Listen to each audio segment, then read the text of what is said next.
할렐루야. 저는 오늘 넓은 마음을 가지라라는 제목으로 말씀을 증거하겠습니다. 저 미국 시애틀에 가면 파이크 플레이스라고 하는 세계적인 수산 시장이 있습니다. 그곳에는 삶의 열정과 희망이 넘친답니다. 상인들이 얼마나 기쁘고 신바람 나게 장사를 하는지 그 시장이 유명한 관광 코스가 되어서 많은 관광객이 다녀간답니다. 그런데 그곳이 처음부터 그렇게 활기 넘치는 유명한 어시장이 아니었다고 합니다. 처음에는 상인들이 서로 다투고 호객행위하고 그래서 분위기가 축 처져 있는 아주 짜증스러운 그런 시장이었답니다. 그런데 어느 날 상인들이 생각을 바꿨대요.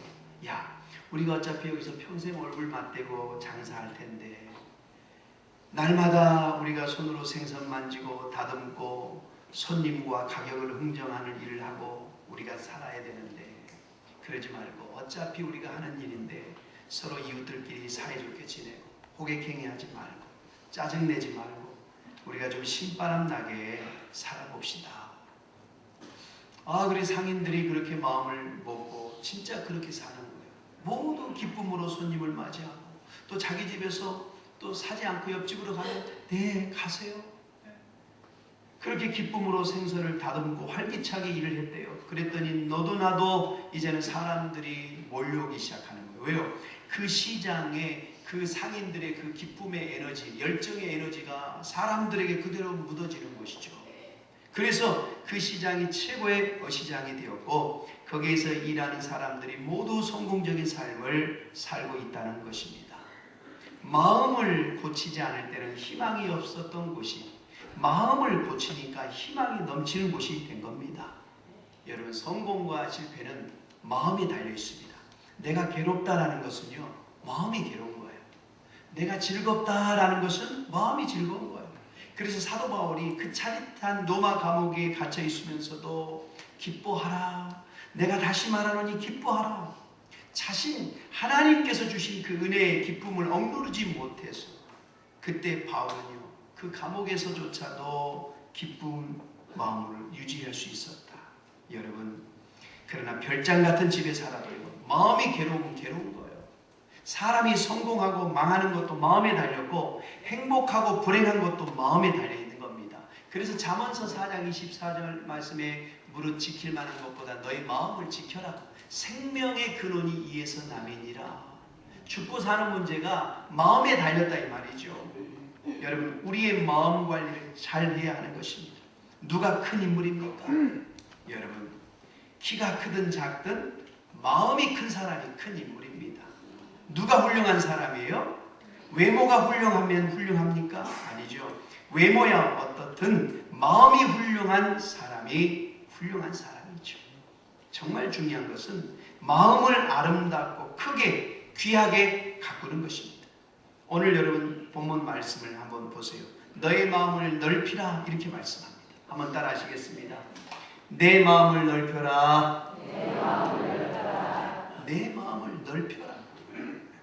여러분 오늘 본문의 내용을 오늘 하나님께서 사도 바울을 통해서 이제 고린도 교회 성도들에게 주시는 말씀이에요. 근데 이 본문의 내용을 이해하려면 앞장을 잘 알아야 됩니다. 사도 바울이 고린도후서 5장에 보면은 고린도 교인 몇 사람에게 좀 좋지 않게 사도 바울이 말을 해요.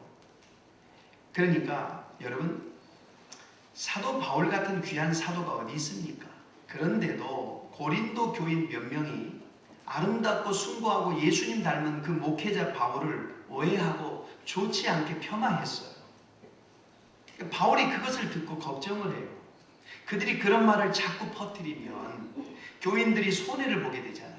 또 교회에 새로 온 지 얼마 안 된 새가족들이 자꾸 그 말을 들으면 바울을 통해 은혜 받지 못하게 되는 거예요. 여러분 목회자를 비난하는 것은 마귀의 역사이지 성령의 역사가 아닙니다. 목회자를 비난하는 일이 있어도 기도해야지 비난하면 그 비난이 누룩처럼 퍼지게 되고요. 교인들이 그 목회자를 통해 설교를 듣는데 손해가 많아요. 좋지 않은 소문이 들리는 목회자의 설교를 듣고 어떻게 은혜를 받겠습니까? 여러분 그 식당은 참 깨끗하고 음식이 맛있어요. 이런 이야기를 듣고 그 식당에 가잖아요. 음식이 다 좋아 보이고 맛있어요.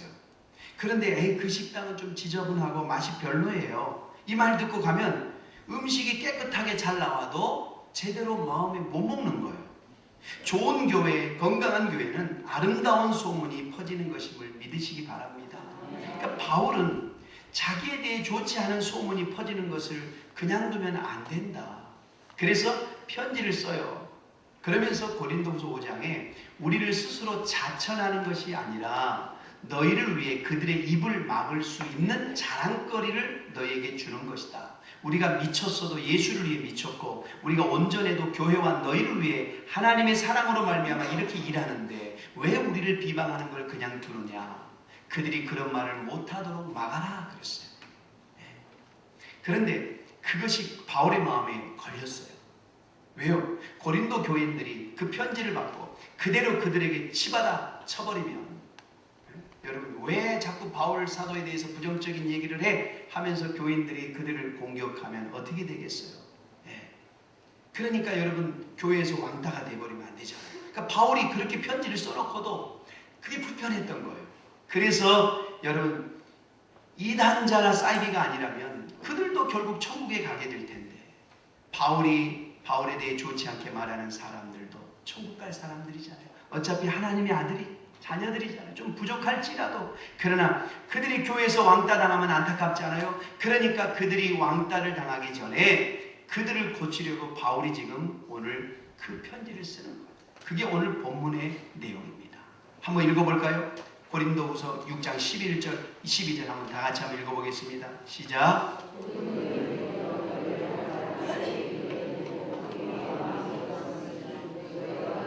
우리 안에 좁아진 것이 아니라 오직 너희 심정에서 좁아진 것이니라. 그리고 13절 시작. 내가 자녀에게 말하듯 하느니 보답하는 양으로 너희도 마음을 넓히라 그랬습니다. 여러분 바울은요 모든 성도를 영적인 자녀로 보았어요. 고린도 교회 가서 1년 6개월 동안 눈물과 기도로 교회를 개척하잖아요. 그리고 그들에게 복음 전해서 그들을 예수 믿도록 구원했어요. 그러니 바울의 눈에는 그 성도 한 사람 한 사람이 다 귀한 하나님의 영적인 자녀인 거예요. 나이가 많은 성도, 나이가 작은 성도나 다 하나님의 자녀로 보았다 이 말입니다. 오늘날도 마찬가지예요. 목회를 행복하게 하시는 목회자들은 교인들을 품어주고 영적인 자녀처럼 생각하는 거예요. 또 승리하는 성도들은 목회자를 목사님으로만 생각하지 않고 영의 아버지로 생각하는 거예요. 여러분 목사의 나이가 많든 적든 상관없이 말씀으로 나를 양육하는 믿음의 아버지로 보는 겁니다. 그런 성도들은 실패하지 않아요. 여러분 만일 제가 백발이 성성해서 여러분에게 저를 영적인 아버지라고 부르세요. 그렇게 하면 좋을 텐데 제가 젊잖아요. 제가 젊어서 그렇게 말하기가 좀 죄송하지만 제가 지금보다 20년이 더 젊어도 여러분은 그렇게 생각하셔야 돼요. 박병도 목사를 통해 하나님께서 영의 양식을 우리에게 주시니까 우리 박병도 목사님은 하나님의 영적인 아버지다. 하나님 보내주신 영적인 아버지다. 할렐루야. 네. 여러분 그런 마음을 가져주시기를 부탁을 드리겠습니다. 네. 사도 바울도 고린도 성도들에게 자녀에게 말하듯이 너에게 말한다. 그러니 보답하는 양으로도 마음을 좀 넓혔으면 좋겠다. 그러니까 너희가 생각해봐라. 내가 거기에서 교회를 세우지 않았느냐. 그리고 내가 기도하고 복음 전해서 너희가 예수 믿고 구원받지 않았느냐. 그런데 어찌해서 나에 대해서 좋지 않게 말하느냐. 자식이 부모에게 효도하는 양으로 은혜를 생각해서 내가 너희들이 1년 6개월 동안 그렇게 진심을 다해서 섬긴 그 은혜를 생각해서라도 너희 마음을 좀 넓혀서 나와 화목했으면 좋겠다. 나에 대해 좋지 않게 말하지 않았으면 좋겠다. 지금 그렇게 얘기하는 거예요. 여러분 은혜를 기억해야 됩니다. 인간의 매력은 은혜에 감사하고 그 은혜를 갚으며 사는 거예요. 사도 바울은 농사꾼이었어요. 하나님께서 그를 왕으로 세웠어요. 그러면 자나깨나 하나님을 섬겨야 될 텐데 하나님을 잊어버리고 전쟁에 나가 이기니까 자기 기념비나 세우고 예배도 드리지 않고 점치는 우상 여자 찾아가가지고 점이나 보고 있고. 그러다가 사울 왕은 망하죠. 그러나 다윗 왕은 하나님의 은혜를 잊지 않아요. 다윗도 사울처럼 시골 촌뚝이 양치는 소년이었어요. 그런데 하나님이 그를 왕으로 세워주신 하나님께 늘 주님 밖에는 다른 복이 내게 없다 하면서 감사하고 아침 저녁으로 예배드리고 자신의 전 재산을 쏟아부어 성전 지을 준비를 하고 하나님을 찬양하고 하나님을 기뻐했어요. 그러니 하나님께서 다윗을 계속 세워주신 겁니다. 다윗은요, 하나님에게만 은혜를 갚은 게 아니에요. 사람에게도 은혜를 갚았어요. 여러분, 아들 압살롬이 반란을 일으켰어요. 그러니까 다윗 왕이 왕궁에서 신발도 신지 못하고 불이 나게 쫓겨났잖아요. 그렇게 해서 가니까 피난을 간 겁니다. 왕이 다급하게 피난을 가느라 침상도 그릇도 하나 없이 양식도 하나 없이 맨발로 궁궐을 빠져나온 거예요. 그래서 굶어 죽게 생겼어요. 그럴 때 사무엘하 17장에 보니까 길르앗 사람 바르실레라고 하는 사람이 자원해서 자기 재산을 헐어서 왕이 쓸 침상을 만들고 대야를 만들고 그릇은 물론 꿀, 양, 치즈, 버터 볶은 곡식, 밀 등을 준비해 갖고 와서 왕과 그 피난 온 왕의 군인들을 다 대접하고 먹여 살리는 거예요. 마침내 이제는 반란이 진압이 돼서 다윗 왕이 다시 왕궁으로 돌아가는데요. 그 바르실레를 잊지 못해서 나랑 같이 왕궁으로 갑시다. 그러니까 바르실레가 아유 내가 나이가 벌써 80인데 내가 왕궁에 가서 무슨 덕을 보겠습니까? 저는 내 고향에서 이렇게 살 겁니다. 그러니 제 부족한 아들이나 좀 이렇게 거둬주십시오. 그래서 바르실레의 아들 김함을 궁궐로 데리고 와서 왕의 상에서 같이 먹게하고 일평생을 잘 대해줍니다. 그리고 열왕기상 2장 7절에 다윗이 세상을 떠날 때 아들 솔로몬에게 이렇게 유언합니다. 아들아, 길르앗 사람 바르실레의 아들들에게 잘해줘라. 너의 상에서 먹게 하고 잘해줘라. 그가 나에게 잘해주었다. 내가 압살롬을 피해 도망갔을 때 그가 나에게 잘해주었다. 자기 때만 잘해준 게 아니라 자기가 죽으면서까지 아들 솔로몬에게 그 은혜를 잊지 않고 잘해주라고 부탁하는 거예요. 또 그것뿐이 아니죠. 자기를 도와준 친구 요나단의 은혜도 잊지 않아요. 도움을 받으며 우정을 나눴던 요나단이 전쟁터에서 죽자 그 은혜 갚을 길이 없어서 그 아들 쩔뚝발이 무비보셋을 찾아서 사울 왕의 모든 재산을 다 무비보셋에게 줘요. 그리고 왕의 상에서 아들처럼 그 절뚝발이를 평생 왕자로 대해줘요. 자자손손에게 은혜를 갚은 것. 여러분, 은혜를 갚는 것이 인간의 매력입니다. 사람은 은혜를 알아야 돼요. 1923년 9월 1일 도쿄와 일본의 요코하마 주변에 큰 지진이 일어났어요. 얼마나 크냐? 20만 명이 죽었어요. 250만 명이 집을 잃어버렸어요. 그러니 뭐 국가적 재앙이죠. 그때는 일본도 잘 못 사는 시대 아닙니까? 그러자 이 소식을 미국이 듣고요. 아가페의 사랑으로 일본을 도와요.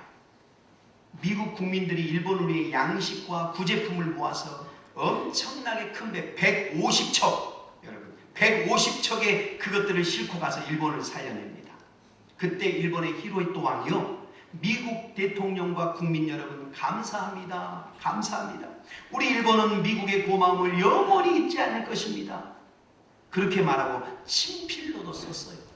그런데 얼마 안 있어서 1943년 12월 7일 일본이요. 미국의 진주만을 공격했어요. 미국 때문에 살았는데 미국을 공격해요. 그래서 세계 2차 대전 쫄딱 망하죠. 개인적으로나 국가적으로나 여러분 배신하면 안 됩니다. 은혜를 기억해야 되는 것입니다. 여러분도 생각해 보세요. 여러분이 오늘 여기 있기까지 여러분들을 도와주신 분들께 감사하시기 바랍니다. 감사 전화도 하시고 감사 편지도 쓰시고 명절 때는 양말 한 컬레라도 선물할 수 있기를 바라요. 특별히 하나님께 감사하며 사세요. 바울에 대해 좋지 않게 말한 사람들 중 몇 사람은 바울의 그 편지를 받고 아마 양심의 가책을 받았을 거예요. 그래, 아버지 같은 바울에게 우리가 함부로 했구나. 이런 목사님이 또 어디 계신다고 미안해하고 마음을 넓혀서 바울과 화목한 줄 믿습니다. 파스칼이란 사람은 인간을 중간자다 이렇게 얘기했어. 천사처럼 될 수도 있고 악마처럼 될 수도 있는 천사와 악마의 중간자, 선과 악의 중간자, 하늘과 땅의 중간자. 여러분, 마음을 넓히려면 바다같이 우리는 넓힐 수도 있고요. 마음을 좁히려면 바늘구멍보다 더 작을 수 있어요. 우리 마음이라는 게. 여러분, 그러면 어떻게 우리가 마음을 넓힐 수 있을까요? 한번 따라 하십시다. 열린 마음을 갖자. 열린 마음을 갖자. 여러분, 우리의 마음을 먼저 열어야 돼요. 11절 말씀에 너희를 향하여 우리의 입이 열리고 우리의 마음이 넓었으니 그랬어요. 그러니까 고린도 교회 너희 성도들 향해서 우리가 넓은 마음으로 다가갔다 얘기입니다. 그러니 너희도 좀 마음을 넓혀줘라. 바울은 마음이 굳게 닫힌 고린도 성도들을 향해서 열린 마음으로 살기를 지금 권면하는 거예요. 여러분, 마음이 닫힌 사람들을 보는 것처럼 답답한 일은 없어요. 닫힌 마음은 사해바다처럼 죽은 마음이에요. 살아있는 사람의 집을 보세요. 아무리 집이 작고 초라해도 출입문이 있고요. 햇빛과 바람이 드나드는 창문이 있어요. 그러나 죽은 자들의 무덤에는 문이 없어요.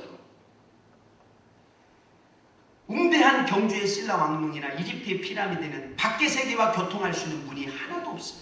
마찬가지로 마음의 문이 닫힌 사람은 스스로 어둠 속에 사는 것이고요. 하나님의 은혜에서 멀리 떠나 사는 것입니다. 태평양의 한 섬에 괌에 요코이 동굴이라고 있습니다. 요코이 동굴. 일본 여러분 세계 2차 대전에 전쟁이 끝났어요. 그런데 일본군 쇼이치 요코이가 대나무 숲에 굴을 파고 전쟁이 끝난 후에도 27년 동안이나 세상에 나오지 않았답니다. 왜요? 전쟁이 끝났다고 찌라시를 보냈는데 이거는 자기들을 속일 것이다. 항복하고 나오면 죽일 거야 하고 안 나갔답니다. 그래서 전쟁이 끝났는데도 27년 동안 거기서 살다가 나중에 이제 사람들에게 발각이 된 거예요. 그 동굴 이름이 요코이 동굴이에요. 여러분, 마음이 닫힌 사람을 보는 것처럼 답답한 일이 없어요. 여러분, 그러면 우리의 마음이 언제 좁아질까요? 언제 우리의 마음이 좁아질까? 첫째로 용서하지 못할 때 마음이 좁아집니다. 여러분, 베드로가 예수님이 용서에 대한 설교를 듣고 주님, 내 형제가 자꾸 나에게 죄를 지으면 내가 몇 번 용서해 줘야 되죠? 한 7번 정도 하면 됩니까?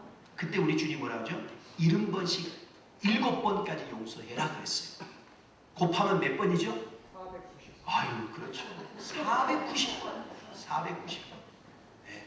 꼭 490번을 말씀하신 게 아니라 무한히 넓은 마음을 가지고 용서하라는 의미죠. 예수님은 당시 사람 취급도 못 받던 세리도 용납해 주셨죠. 당신 제자로 삼았잖아요. 창녀도 찾아와서 예수님이 용납해 주고, 십자가에 회개하는 강도도 용납하고 구원해 주시고, 심지어는 자기를 못 받고 옷에 찢어 나누던 로마 군병에게도 아버지, 저 사람들을 용서해 주세요. 저들은 자기의 죄를 모르고 하는 짓입니다. 끝까지 용서하셨어요. 여러분, 부모님이 나를 키울 때 용서하지 않고 규칙대로만 하셨다면 내가 남아있을 수 있을까요? 하나님이 나에게 율법대로 처리하셨다면 우리 중에 이 자리에 살아남아있을 사람 몇이나 있겠습니까? 다 돌에 맞아 죽었지. 그저 한없이 품어주시고 용서하시고 용납해주시고 그러셨기에 오늘 내가 이 자리에 있는 겁니다. 여러분, 공동체 안에서도요, 우리도 그런 부모의 심정으로 용서하고 용납하고 품어주고 기다려줘야 됩니다. 사람들을 대할 때 여러분, 우리도 그렇게 돼야 돼요. 남에게 대해서는 관대하고 내 자신에 대해서는 좀 엄격하십시오. 그런데 우리는 반대예요. 나에 대해서는 되게 관대하고 남에 대해서는 아주 엄격해요. 이게 마음이 좁아지는 지름길입니다. 마음을 좁혀서 누구를 미워하고 싫어하고 용납하지 못한 삶을 살 때 스스로가 고통을 당해요. 여러분, 항상 다른 사람들의 관심, 사랑, 도움, 인정을 받으려고만 하는 사람은 만족이 없고 불행해지는 겁니다. 여러분, 제발 넓은 마음을 가지고 용서하고 사랑하며 화평하게 살기를 예수님의 이름으로 축원합니다. 이제 새해가 곧 밝아오잖아요. 2019년을 여러분 어떻게 마무리하시겠습니까? 저는 기도하다가 이 대강절에 하나님, 참으로 우리가 새로운 마음을 가지고 새해를 맞이해야 되지 않겠습니까? 그러려면 여러분들이 이 마음에 있는 용서하지 못할 그런 사람들이 있다면 이 시간 다 예수 이름으로 용서하시기 바랍니다. 알렌 패턴이 이런 말을 했어요. 한 가지 변함없는 법칙이 있다. 우리가 깊은 상처를 입었을 때 용서하지 않는 한 치유도 없다는 것이다. 여러분, 사실 용서는 다른 사람을 위해서 중요하지만 내 자신을 위해서 정말 필요합니다. 용서하지 못하는 사람은 그 상처 때문에 제대로 올바른 인격을 갖추지 못하고 왜곡된 삶을 살 수밖에 없어요. 다른 사람들에게도 피해를 주는 삶을 살아요. 그렇게 해서는 해결이 안 되죠. 다른 사람들에게 화살을 돌려서 공격하는 것으로는 더 큰 문제를 만들기만 할 뿐입니다. 내 속에서 해결해야 돼. 내 스스로. 어떻게 해요? 예수 이름으로 용서하는 겁니다. 주님이 우리를 무조건적으로 용서하신 것처럼 우리도 그냥 조건 없이 예수 이름으로 용서하는 겁니다. 오늘 본문에 보답하는 셈으로 여러분도 마음을 넓히세요 그랬잖아요. 그 은혜에 보답하는 셈으로 우리가 예수 그리스도의 십자가의 죽으심으로 내 죄를 사함받고 하나님의 자녀가 되었으면 그 은혜에 보답하는 셈으로 우리도 어떻게 해요? 마음을 좀 넓혀서 여러분 용서해야 될 줄 믿습니다. 주님, 내가 오늘 누구누구를 용서하겠습니다. 여러분 그렇게 결단하고 기도하세요. 그럴 때 치유가 일어나고 내가 건강해지고 우리 가정이 건강해지고 우리 교회가 건강해질 줄 믿습니다. 마음을 넓히고 나면은요, 내 자신이 먼저 좋아요. 내 자신이. 우리가 누구에게 좋지 않은 감정 가져보세요. 항상 그 사람 때문에 괴로워요. 기도도 잘 되지 않고 밥을 먹을 때 그 사람 생각하면 밥맛이 없어지고 소화도 안 돼요. 잠을 잘 때도 그 사람이 떠올라 잠이 안 와요. 그러다 결국은 자신의 몸이 망가져요. 마음의 즐거움이 양약인데 누구에게 좋지 않은 감정 갖고 있어 보세요. 마음의 즐거움이 없으니 병들게 되는 겁니다. 자신이 불행하게 되는 거예요. 그러나 우리가 누구를 사랑하면 얼마나 좋은지 몰라요. 누구를 사랑하면 밥맛도 좋고 잠도 잘 오고 그래서 먼저 우리 자신이 건강해지는 거예요. 그러니까 내가 내 자신에게 좋아요. 그리고 두 번째는 하나님께서 기뻐하셔요. 우리는 하나님의 자녀로 한 가족이잖아요. 우리가 서로 사랑할 때 하나님이 얼마나 기뻐하시는지요. 여러분, 형제들의 연합을 시편 133편에 이렇게 기록해요. 형제가 연합하여 동거함이 어찌 그리 선하고 아름다운고 머리에 있는 기름이 수염 곧 아론의 수염에 흘러서 그 옷깃까지 내린 같고 헐몬의 이슬이 시온의 산들에 내린 같도다. 거기서 여호와께서 복을 명하셨나니 곧 영생이로다. 무슨 말씀입니까? 형제가 연합할 때 하나님께서 은혜의 이슬도 주시고 복도 내려주신다 이 말입니다. 할렐루야. 그리고 사는 맛이 나는 겁니다. 사람은 결국 심은 대로 거두게 돼요. 밭에 심은 것은 거기서만 거두지만 인생은 그렇지 않아요. 동쪽에 심은 것 서쪽에서 거두고 북쪽에 심은 것 남쪽에서 거두기도 하고 내가 심은 것 자식이 거두기도 하는 겁니다. 그래서 우리는 선을 행하는 거예요. 저 중국 오나라에 원앙이라고 하는 유명한 정승이 있었습니다. 옛날에는 높은 지위에 있는 사람들이나 부자들에게는 애첩을 두는 풍습이 있었죠. 원앙에게도 애첩이 많았어요. 그런데 말단 공무원인 한 종사관이 원앙의 한 애첩을 너무너무 사랑한 거예요. 그 여자를 너무 사랑한 그는 죽을 각오를 하고 그 여자를 몰래 만나서 사랑 나누다 그만 선을 넘고 말았어요. 이 사실이 밝혀졌습니다. 원앙의 귀에 들어갔어요. 그러나 원앙은 장래가 창창한 젊은이가 한 여자 때문에 인생 망치게 되는 것 마음 아파서 그냥 모른 척하고 그냥 지나갔어요. 그러나 도둑이 재발제린다고 종사관이 이제는 소문나서 난 죽었구나 하고 도망갔습니다. 평생 도망자로 살면 그의 인생이 어떻게 되겠어요? 원앙은 사람을 시켜서요. 그 젊은 종사관을 찾아왔어요. 그리고 앞에다 앉혀놓고 이렇게 얘기합니다. 이 사람아, 앞길이 창창한 젊은이가 여자 때문에 인생을 망치려고 하나? 그리고 자네가 사랑하는 여자는 한 사람뿐이지만 내게는 여러 여자가 있으니 걱정하지 말고 자네가 사랑하는 이 여자를 데리고 가서 잘 살게라. 여러분, 그로부터 얼마 후 세월이 흘렀습니다. 오나라 왕과 정승 오낭의 사이가 극도로 나빠졌어요. 그래서 오낭은 오나라로 떠나서 이웃 한나라로 가서 벼슬을 했습니다. 그런데 오나라 왕과 오낭의 관계를 모르는 한나라 왕이 어떤 일로 오낭을 오나라에 이제는 파견을 한 거예요. 오나라 왕은 자신의 나라에 온 오낭을 죽이기 위해서 특공대 500명을 보내서 오낭의 숙소를 쫙 에워쌌습니다. 이제 오낭은 죽은 목숨이죠. 그런데 그때 오나라의 병권을 맡은 대장이 달려와서 그 특공대원들에게 술을 주며 마시게 해요. 그리고 그 500명이 다 술에 취해서 잠에 빠졌어요. 그러자 대장이 원왕에게 가서 말합니다. 상공, 어서 피하십시오. 왕께서 상공을 죽이라는 명령을 내렸습니다. 그래서 특공대 500명이 이곳에 진을 치고 있는데 지금 술을 마셔 골아 떨어져 있습니다. 그러니 지금 어서 피하세요. 아니 그대는 누신데 나를 살려주는 것이요, 상공께서 저를 잊으셨습니까? 상공께서는 상공의 시녀를 저에게 주시고 저를 살려주셨습니다. 제가 바로 그 종사관인데 승진해서 지금은 대장이 되었습니다. 말 한 필이 밖에 준비되어 있으니 어서 피하세요. 그래서 원왕이 살았다는 것이죠. 자기 마음을 넓혀서 잘못한 부하를 용서해주고 그 부하에게 자기의 첩까지 주니 나중에 자기도 살게 된 겁니다. 선한 끝은 반드시 선으로 끝나는 거예요. 할렐루야. 우리가 선한 마음을 먹고 살면 세상 사람들에게도 이처럼 도움을 받게 되는 겁니다. 여러분, 마음이 좁아져 용서하지 못하면 마음이 좁아져요. 두 번째로는 시기와 질투심이 우리의 마음을 좁게 만들어요. 시기심이 없는 사람이 세상에 어디 있겠어요? 그러나 그것을 극복하는 사람이 훌륭한 사람입니다. 사울왕은 자기 사위 다윗이 골리앗 장수 죽인 다음에 그 여인들이 사울이 죽인 자는 1000명이고 다윗이 죽인 자는 10,000명이다. 다윗을 더 칭찬하니까 시기 질투의 마음이 불타오르면서 마음이 점점 좁아져요. 그러더니 악심까지 들려서 완전히 거기 사로잡혀 사위를 죽이려고 쫓아다니다가 결국 자기가 전쟁터에서 자살하고 말아요. 질투심을 극복하지 못하면 불행을 가져옵니다. 칭찬이 좋으면서도 이럴 땐 참 위험해요. 내가 칭찬 들을 때는 교만해지기 쉽고요. 다른 사람이 칭찬을 들을 때는 시기하기가 쉬워요. 언제나 조심해야 돼요. 시기심 때문에 마음이 강팍해지고 좁아져요. 다윗은요 점점 마음이 넓어져서 자기를 죽이려는 사울왕을 죽이지 않고 관용해 주더니 결국 큰 그릇이 되고 왕이 되잖아요.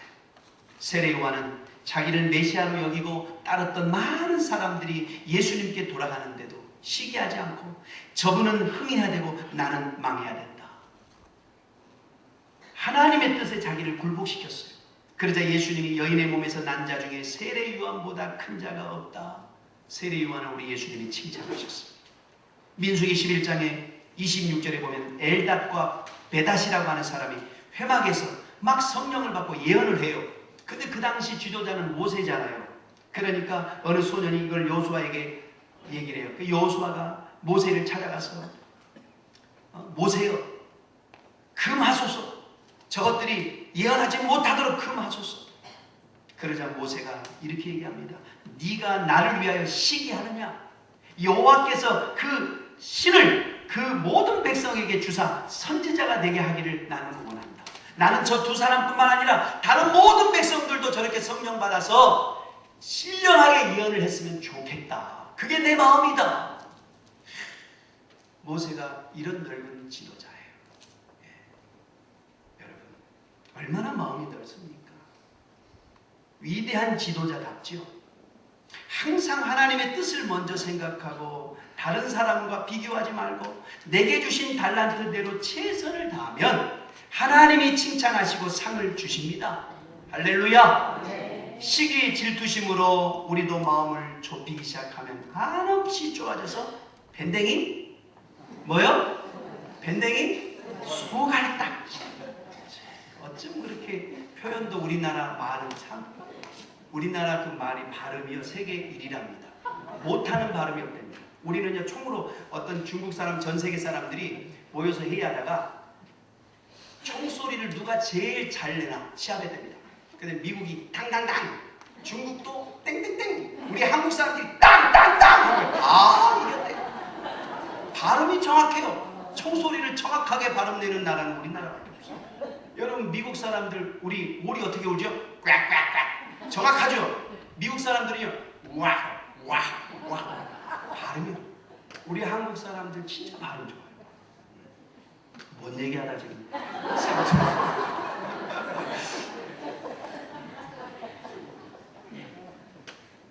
혼미해졌습니다.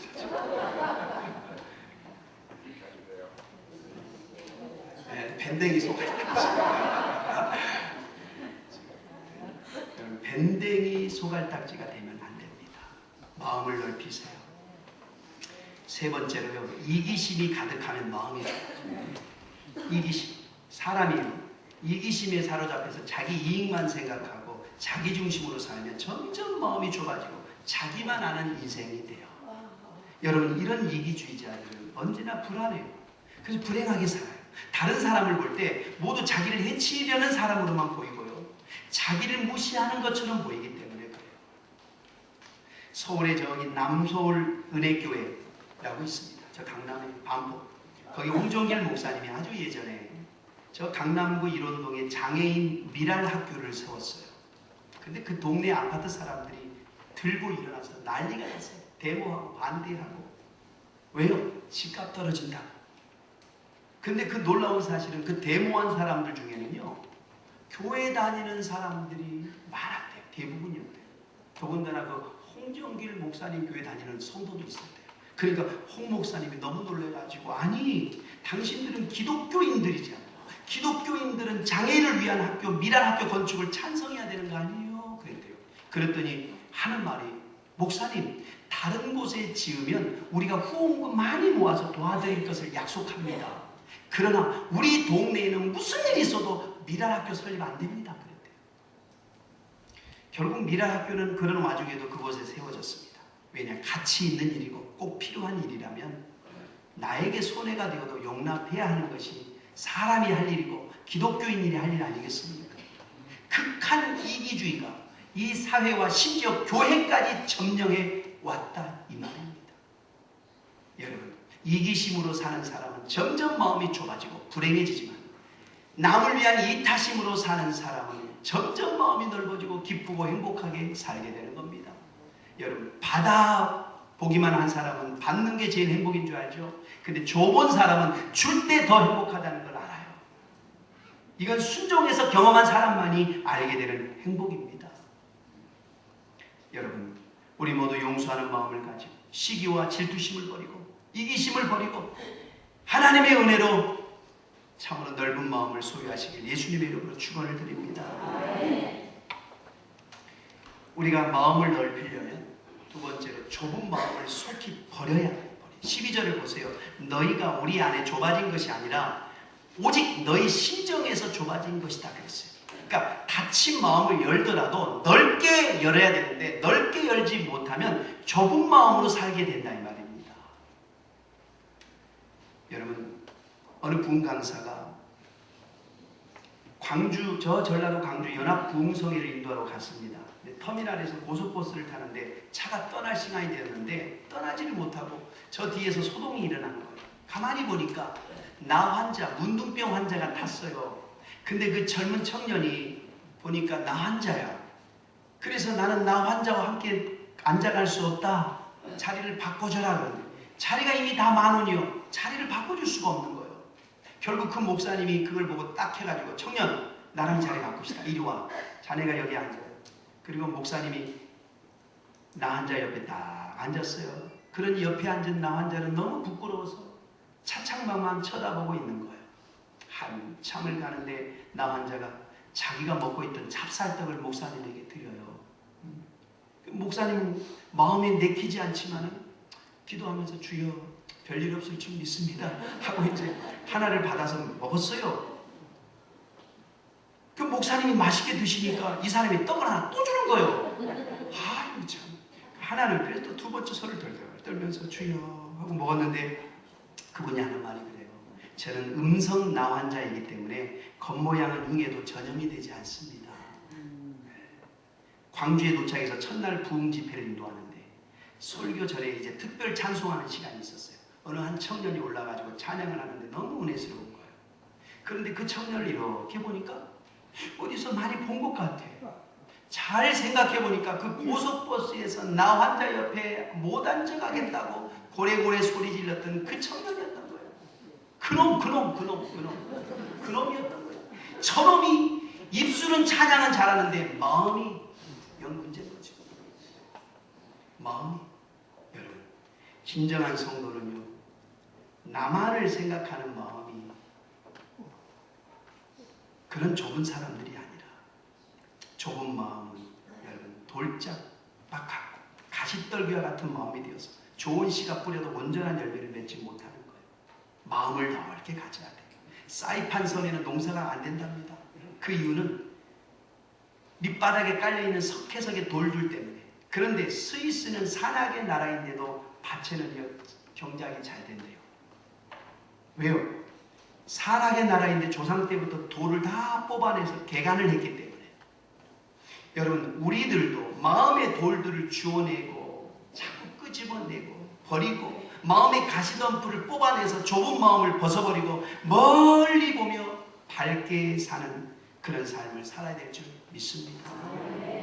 여러분, 마지막으로 생각을 크게 하면 마음을 넓힐 수가 있습니다. 고린도 교회 교인들은 바울이 자기들을 미워한다고 거짓말을 믿고 바울을 미워하고 있었어요. 그때 교회 교인들이 생각을 좀 크게 가졌었더라면 마음이 넓었을 것인데 바울이 보기에는 속 좁은 오해를 하고 있었던 거예요. 그래서 내가 마음을 넓힐 터이니 보답으로 너희도 좀 마음을 넓히라고 권면하는 겁니다. 생각을 크게 하면 마음이 넓어집니다. 아브라함은 늘 생각을 크게 했어요. 밤이면 하늘의 별을 바라보고 낮이면 바다의 모래를 바라보고 내 자손이 저렇게 많아져서 민족을 이룰 것이다. 그러자 진짜 그렇게 됐어요. 하늘 생각, 별 생각, 바다 생각, 모래 생각하니까 아브라함은 마음이 넓은 마음을 가진 거예요. 그러니까 조카 롯에게도 다 양보하잖아요. 여러분, 저는 예배 인도하면서 늘 우리 성도분들이 평안하게 은혜 받도록 분위기를 잘 만들어주려고 애를 씁니다. 그래서 가능한 강단에서는 제가 여러분에게 어떤 생활적인 그런 잔소리나 그런 말 하지 않잖아요. 항상 말씀을 제가 선포하고 순수한 말씀만 전하려고 노력을 해요. 그런데 여러분, 사람들이 설교 도중에 들어오는 분들도 있잖아요. 저는 그래요. 예배 시간 하나 지키지 못하나? 저는 이렇게 짜증스러운 마음이 들잖아요. 그래, 설교 시간에 늦어도 오는 것이 고맙지.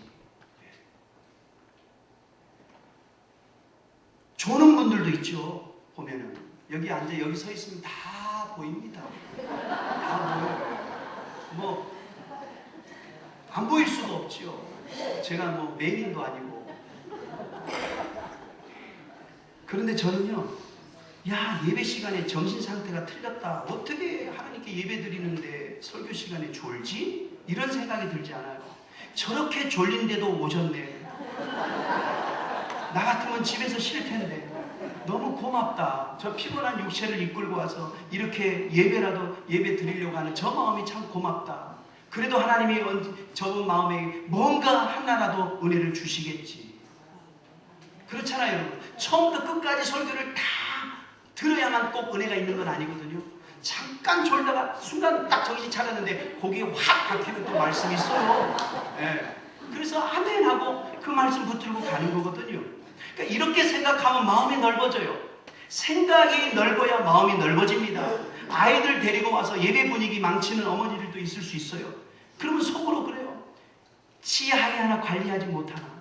지 자식 자기가 귀엽지 남들은 귀한가? 이렇게 생각할 수 있잖아요. 저는 그렇게 생각하지 않아요. 야, 아이가 저렇게 방해하는데도 어떻게 예배 드리려고 나오는 게 너무너무 고맙다. 아이가 있다고 핑계대고 안 나오는 성도들이 더 나쁘지. 여러분, 그렇지 않아요? 큰 생각을 하면 마음이 넓어져요. 바울은 고린도 교인들에게 내가 마음을 넓혔으니 너희도 보답한 마음으로 마음을 넓히라. 어떤 젊은 부부가 백화점 가서 쇼핑하는데 부인이 깜빡 잊고 물건 하나를 덜 샀어요. 당신 좀 기다려, 나 얼른 갔다 올게. 그리고 물건을 사갖고 따오는데 남편이 자기가 왔는데도 몰라. 그리고 어느 한 곳을 그렇게 주시하고 있어요. 어딜 보나 이렇게 보니까 어느 예쁜 아가씨를 쳐다보고 있는 거야. 그러니까 이 부인이 열이 확 받아가지고 어딜 그렇게 눈 빠지게 쳐다봐! 바로 화를 내요. 이 일로 1년 6개월을 싸웠답니다. 그런데요, 교회 열심히 다니는 인꼬 부부가 있었어요. 이 부부가 주일날 예배 마치고 백화점 가서 쇼핑하고 돌아오는데 남편이 횡단보도에서 신호를 기다리면서 어느 한 여자를 뚫어지게 쳐다봐요. 그러자 그 부인이요, 가까이 남편 가서 이렇게 얘기했답니다. 여보, 이제 다 봤어? 다 봤으면 갑시다. 파란불이야. 얼마나 착한 마음입니까? 넉넉한 마음이죠. 여기 신혼부부도 있는데 잘 들으시고 쳐다볼 수 있지. 예쁘고 잘생겼으면 넉넉하게. 여러분 우리가 인생을 살아가면서 그런 넉넉한 여유를 가져야 가정이 평안합니다. 이상한 남자들도 있어요. 오래전에 어느 목사님이 신방을 갔는데 음식을 이제 목사님이 신방 가면 평소보다 잘 차리잖아요. 그래서 아이고 우리 자매님 음식 솜씨 참 좋아요. 참 맛있네요. 그랬더니 남편이 기분 나쁜 투로 오늘만 그래요. 나한테는 한 번도 이렇게 맛있게 해준 적이 없어요. 왜 그렇게 말해? 아니 평상시 누가 그렇게 먹어요? 아니, 손님이 온다고 하니까 대접하려고 그렇게 준비하지 누가 평상시 그렇게 먹습니까? 말이라도 아이고 목사님이 오셔서 내가 덕분에 잘 얻어먹네요. 목사님 자주 오세요. 아 이렇게 나와야지. 이렇게 말이라도. 한 번은요 어느 자매님 신방 가서 그 목사님이 그래요. 아우 성도님 참 우리 집사님은 참 미인이셔요. 아니 자기 아내 예쁘다면 얼마나 기분이 좋아요. 그런데 목사님이 다녀간 후에 남편이 아내에게 그랬대요. 목사가 속이 은큼하구만. 남의 부인을 탐내게 교회 나가지 마. 그랬대요. 그래서 진짜 한 달 동안 싸우고 그 자매가 교회를 못 나왔대요. 속이 밴댕이 소갈딱지죠. 소갈딱지. 여기 혹시 속 좁은 부인이 있습니까? 속 좁은 남편이 있습니까? 하나님의 은혜 받아 마음을 넓히세요. 이 간증하고 마치겠습니다. 어느 여자 교수의 간증입니다. 6.25 사변 때 아버지가 일찍 돌아가셨어요. 홀어머니가 남대문으로 서울역으로 그 자판에서 떡을 팔아가지고 그 자식을 공부시켰어요.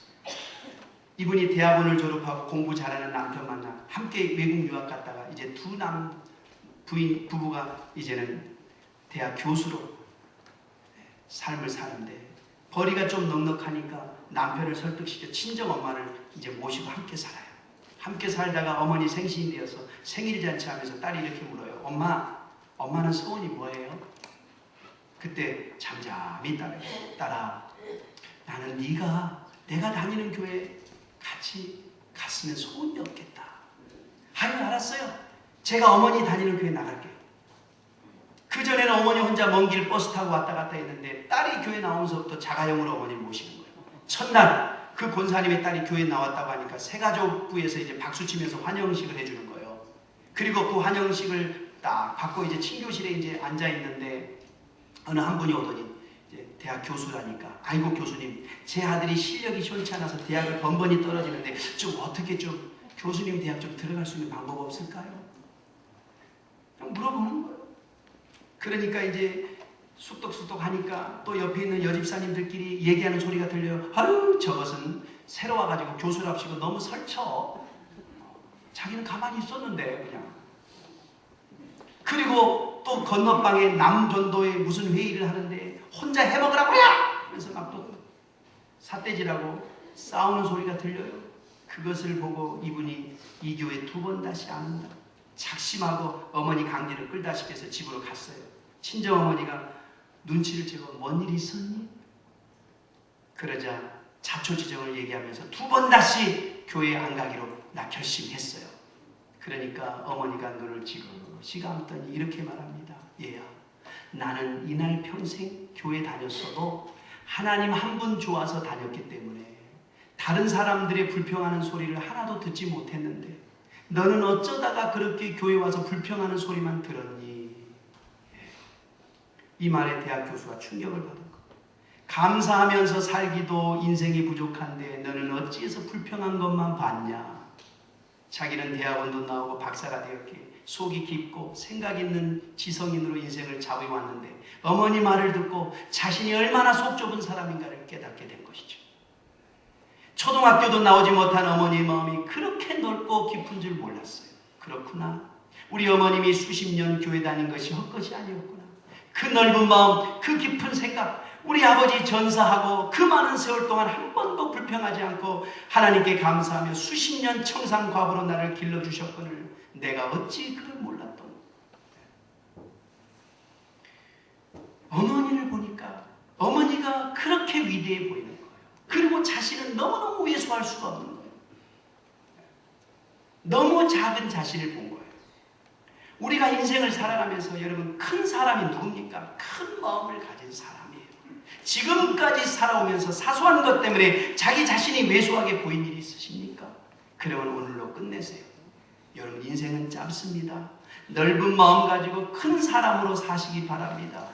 우리 그리스도인에게 믿음도 중요하고 기도의 능력도 중요하지만 어떤 마음을 가지고 신앙생활하느냐 역시 중요해요. 마음이 좁아서 자기 고집이 세고 편견에 빠져 있다면 신앙생활 잘 못하고 있는 겁니다. 우리는 넓은 마음을 가져야 돼요. 넓은 마음을 가진 사람들이 전도도 잘하고 봉사도 잘합니다. 하나님 나라를 위해서 물질도 선뜻 내놓습니다. 그리고 제대로 감사할 줄도 알고요. 예수 그리스도의 심장은 넓게 열린 마음이고 큰 마음입니다. 이제 닫힌 마음을 버리십시오. 좁은 마음을 버리십시오. 넓게 열린 마음으로 살아가십시오. 그리할 때 여러분의 삶 속에 어둠의 그림자가 사라지고 언제나 미소가 행복이 넘치는 귀한 삶을 살게 될 줄 믿습니다. 할렐루야. 우리 말씀 붙들고 주여 나에게 넓은 마음을 주시옵소서. 우리 간절히 기도합니다. 주여 할렐루야. 하나님 감사합니다. 오늘 하나님이 대강절